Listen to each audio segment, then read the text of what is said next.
Hello, my name is Iron and this is Iron's Tech. Welcome back to the channel.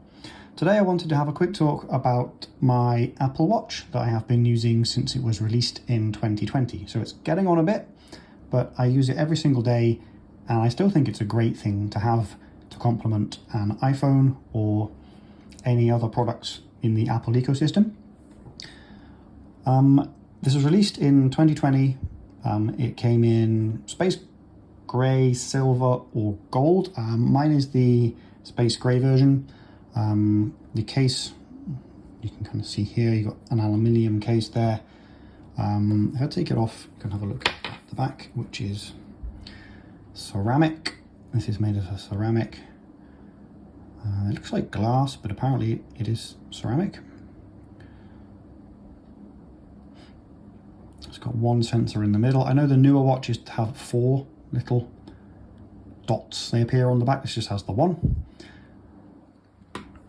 So you've got aluminium case, ceramic back.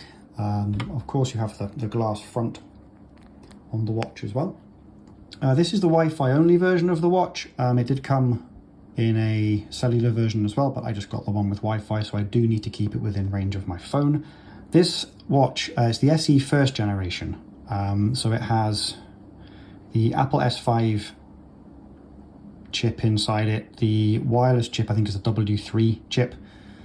It's still pretty quick. I mean, if I go in and just have a move around, you can still swipe around all the icons. It zooms in and out without any problems at all. If you go into the other menu here, you can go through these. It still works fine. There's not really any lag or delay. Everything's still going. You can get in the weather, go up and like look around everywhere. No real issues at all with the operation of the thing. The screen itself is has up to 1000 nits Retina display. It works pretty well outside. I've never really had a problem seeing what it said on the screen. Only in direct light you get some pretty crazy reflections. You can see a little bit here. If I move it into the light, so you've got it really does reflect the light back. But even if I put the light straight on it, you can still read what's going on there. Like the brightness is very good. It comes with 32 gigs of storage. I mean, I think I only used about 8 gigs of that myself. So I don't see any point in getting any more storage on a watch like this. Even if I put a load of music on here, 32 gigs is a lot of music, and most of it's on my phone anyway. And then you can use the watch to control the phone, so I don't really see any point in getting more storage than that. This watch came in 2 versions. You can get a 40mm or a 44mm version. I have fairly small wrists, so this is the 40mm version. Now, as you noticed, I keep tapping and moving my arm to get the screen to come on. This does not have the always-on display. The SE first version, and I believe the newer SE that's come out, I think in 2022 that came out, does not have the always-on screen. I have to raise my wrist, or turn my wrist around, or touch the screen, or roll the little wheel here to get the screen to come on.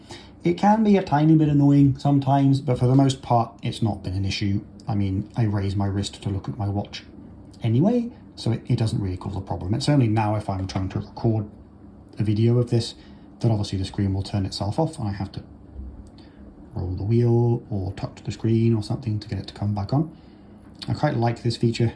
I wasn't aware of this till a few months after only you can just turn the wheel to bring the screen on slightly. Good if you're in a really dark place like a theatre or a cinema and you don't want a really bright watch. You can just turn it up a tiny bit to have a look and then roll it back off. Pretty cool.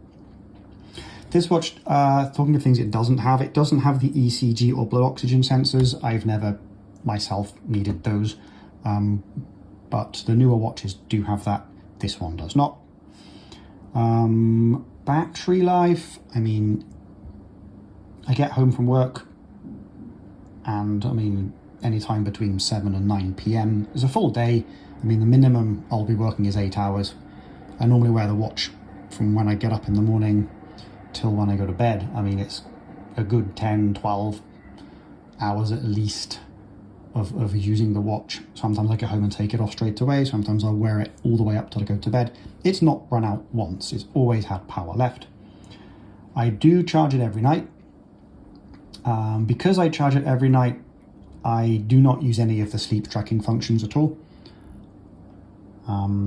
If I did, I would end up probably charging the watch during the day. In the middle of the day, I'd have to take it off and charge it, which for me would be a little bit too annoying. So yeah, I charge it at night, so I do lose that functionality.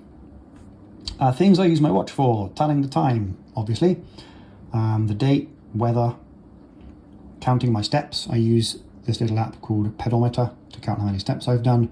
It is Sunday. I've not worn this watch today. It's registered 35 steps.